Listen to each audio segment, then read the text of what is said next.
For years, people who were at that show described one moment as the best part of the night, even though it wasn't written into either comedian's set, wasn't planned by anyone with a clipboard backstage, and didn't appear on any poster advertising what audiences would see that evening.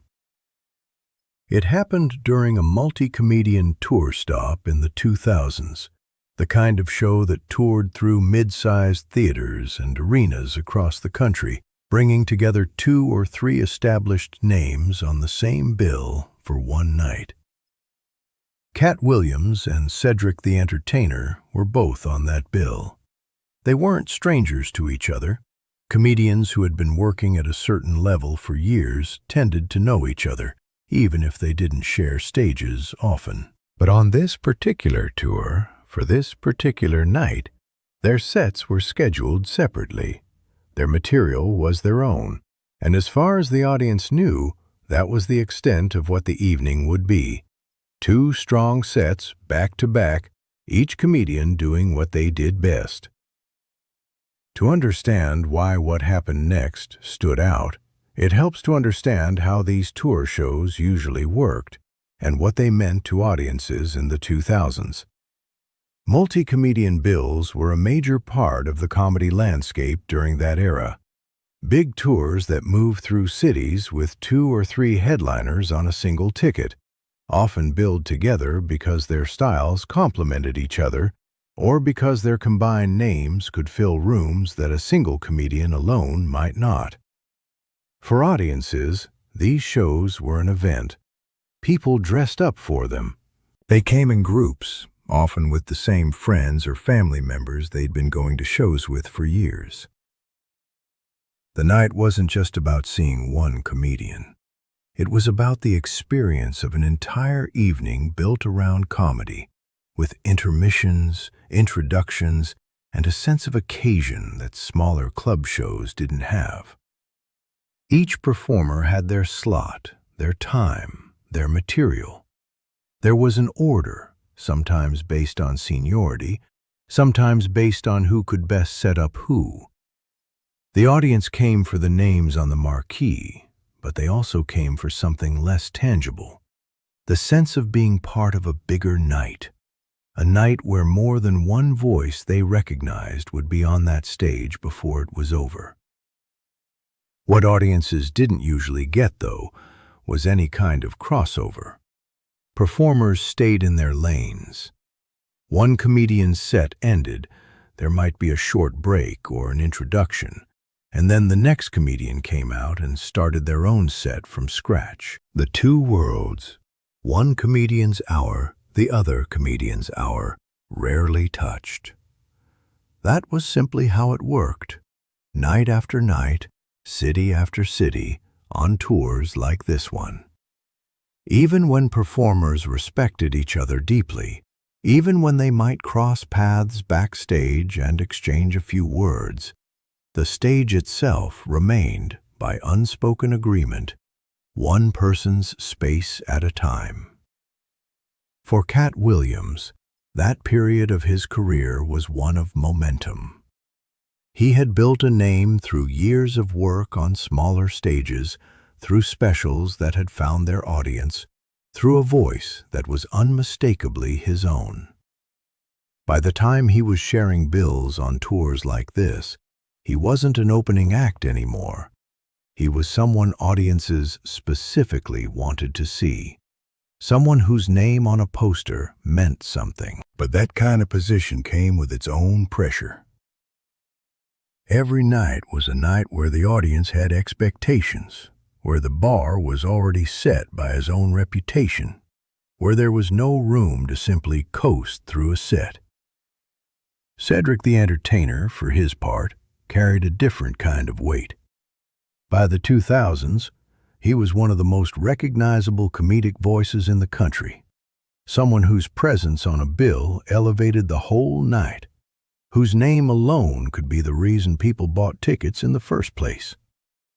His style was built on warmth as much as on jokes, a way of making a packed theater feel like a room full of people he already knew personally. of turning thousands of strangers into something that felt, for an hour, like an audience of friends. Audiences who recognized him from television and film carried that familiarity into the theater with them, which meant his stage presence arrived with a kind of built-in trust before he even said a word. He had a presence that didn't need to push to be felt. It simply filled a room. When Cedric the Entertainer was on a bill, the night had a certain anchor to it, a sense that no matter what else happened, the audience was going to leave having connected with someone. On this particular night, both of these things were true at once.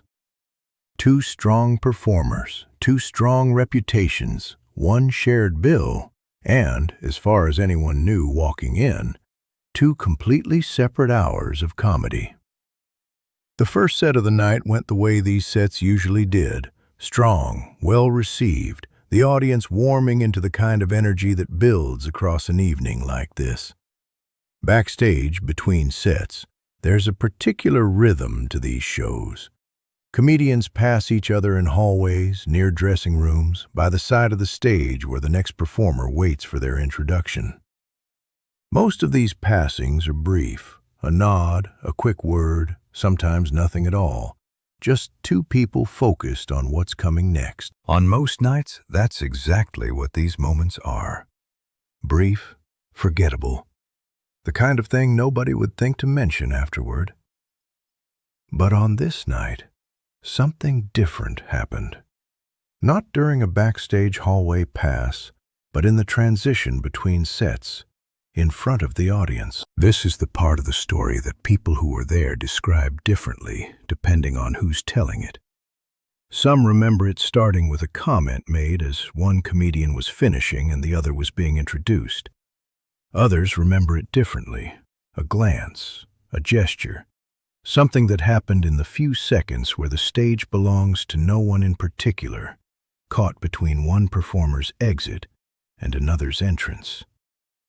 What's consistent across the different versions is this: for a short stretch of time, both Katt Williams and Cedric the Entertainer were on stage together, in a moment that neither of them had planned, in front of an audience that had no idea it was about to happen. For an audience watching a tour show like this, transitions between performers are usually the quietest part of the night, a brief lull, a moment to catch your breath before the next set begins. The house lights might shift slightly. The energy in the room would dip just enough for people to settle back into their seats, check their programs, lean over to say something to the person next to them. Nobody expects anything from a transition. It's the comedic equivalent of a scene change, the part of the show where attention naturally relaxes for a few seconds. It's the kind of pause an audience barely registers consciously, but one that every performer on a bill that night understood instinctively. And then, on this night, it didn't relax. Because suddenly, there were two people on stage who weren't supposed to be there together, and the audience had to recalibrate, in real time, what they were watching. What followed wasn't a planned bit. It wasn't a sketch, a routine, or anything either comedian had performed before. It was something closer to two people who respected each other's work, finding themselves unexpectedly in the same space, and choosing, instead of stepping aside quickly and getting back to the structure of the night, to stay in that space for a moment longer than anyone expected. The exchange itself was brief. By most accounts, it lasted less than a minute, closer to 30 seconds according to some who were there. But in a live show, 30 seconds of something unexpected can feel enormous. The audience, who moments earlier had been settling into the lull of a transition, found themselves suddenly leaning forward, watching two of the night's biggest names share a stage in a way nothing on the program had promised. Phones weren't raised the way they might be today. This was a moment experienced in the room, by the people in the room, without the sense that it was being captured for anyone else.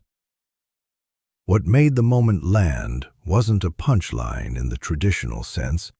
It wasn't built toward a laugh the way a bit usually is. It was something looser than that. Two performers reacting to each other in real time, each one clearly aware of who they were sharing the stage with, neither one trying to take over the moment or turn it into something bigger than it naturally was. There was a kind of mutual respect visible in it, the sense of two people who had each spent years building their own version of what it meant to hold a stage, briefly occupying the same one, and treating that shared space carefully, almost like two people stepping carefully around something fragile, aware that the moment only worked if neither of them pushed too hard. The audience's reaction to it wasn't the explosive kind of laughter that follows a well-built joke.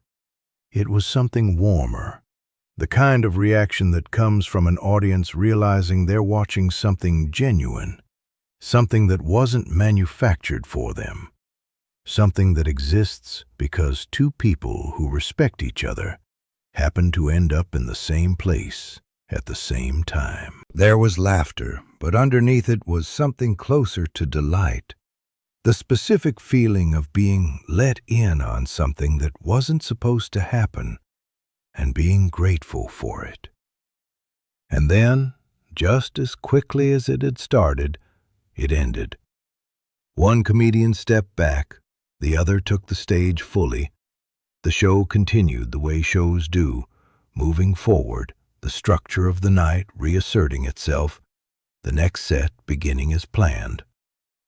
For most of the audience, it probably felt like a brief, pleasant surprise, something to mention to whoever they came with, a small highlight in an evening full of bigger, planned moments. But for people who think about live comedy, comedians, crew members, people who had seen hundreds of shows like this, that 30 seconds stood out in a different way. Not because it was the funniest part of the night, by most measures, it probably wasn't. But because it was the most real part of the night, the one moment that hadn't been written, rehearsed, or built toward. Everything else in the show, however good, had been prepared. This hadn't been. In the days and weeks that followed, when people who had been at that show talked about it, this was the moment that came up. Not because anyone could fully explain why it mattered so much, but because it had a quality that planned moments rarely have. The quality of having actually happened, rather than having been performed. Set lists are built, refined, performed night after night until they're polished. This was the opposite of that. Unrepeatable by definition, something that existed exactly once, in exactly that room, and nowhere else. Stories like that one tend to travel quietly through the world of comedy, passed from comedian to comedian, mentioned in interviews almost in passing, never quite becoming a headline, but never fully disappearing either. What that night revealed about Katt Williams wasn't about his material, which audiences already knew well by then. It was about his instincts in a moment with no script, the ability to recognize an unplanned opportunity and meet it without overthinking it, without trying to turn it into more than it was. It takes a certain kind of confidence to let a moment like that simply be small, rather than reaching for something bigger to justify the audience's attention. What it revealed about Cedric the Entertainer was something similar from his side. The same instinct, the same willingness to let a moment be what it was, rather than control it. Two performers, each fully capable of commanding a stage alone, choosing instead to share it for a few seconds, because something in that moment called for it, and because each of them trusted the other enough to follow that instinct together. Looking back, it's worth noting what that night did not include. There was no rivalry in it, no competition for the spotlight, nothing that turned two respected names against each other for the audience's entertainment. What there was, instead, was something quieter. Two people who had each spent years earning their place on stages like that one, recognizing each other, briefly, in front of a room full of people who got to witness it. For the audience that night, it became the story they told afterward, not the headline of the show, but the detail that made the night feel different from any other tour stop. For the comedians, it likely barely registered as anything more than an instinct followed for a few seconds. But for everyone who was there, it became the part of the night that stayed. Proof that even on a tour built around structure, schedules, and set lists, the moments that end up mattering most are sometimes the ones nobody planned at all. That's the part of the story most people never heard about. Not the headlining sets, not the material either comedian was known for, but 30 unscripted seconds shared between two performers who didn't need a script to know exactly what to do with each other.